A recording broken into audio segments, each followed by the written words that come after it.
Probably hear the beautiful sound of construction to the back. You hear that sound? Oh, that's music to my ears. I love that sound. When I hear that sound, it reminds me of money. In this case, it reminds me of lack of money because I'm paying for it. That was President Trump today speaking about the newly started construction at the White House East Wing. A demolition is underway to make space for a large ballroom. CBS News has learned some sections of the East Wing built in 1902 and 1942 are being torn down.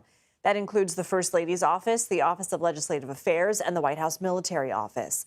The administration announced plans for the new ballroom in July. It will be 90,000 square feet and have room for 650 people. It's also being paid for by private donors and President Trump himself. Douglas Brinkley joins us now. He's a U.S. presidential historian and professor of history at Rice University.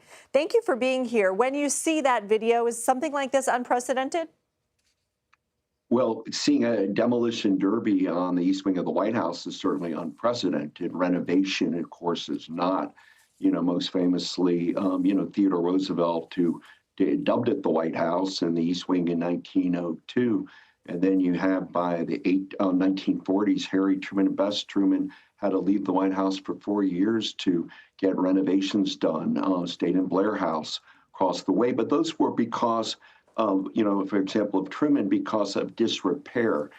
What we're feeling now is this is about President Trump's gilded, a love of gold and, the Trump Tower in Mar-a-Lago. It doesn't feel like a historic renovation.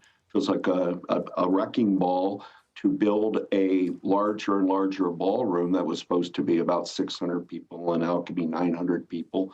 And so it's sort of sad for a professional historian like myself to see those gaping and horrible images of our people's house, the White House, not only being renovated in such a haphazard way. I don't care if it's private funded or not, but the American people weren't brought in, and more importantly, the National Capital Planning Commission wasn't properly brought in to do renovations of our great White House in a proper fashion.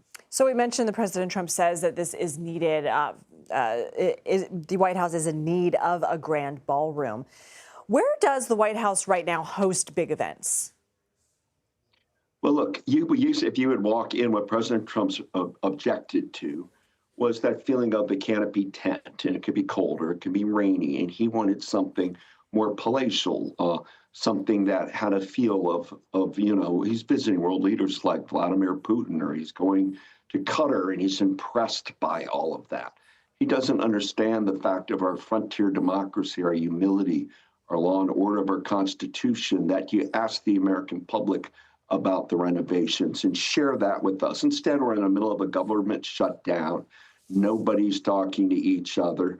And you're seeing a kind of, Trump's gold vision coming to root in a White House that he is simply sitting there as the custodian of. It's not his home, it belongs to the American people.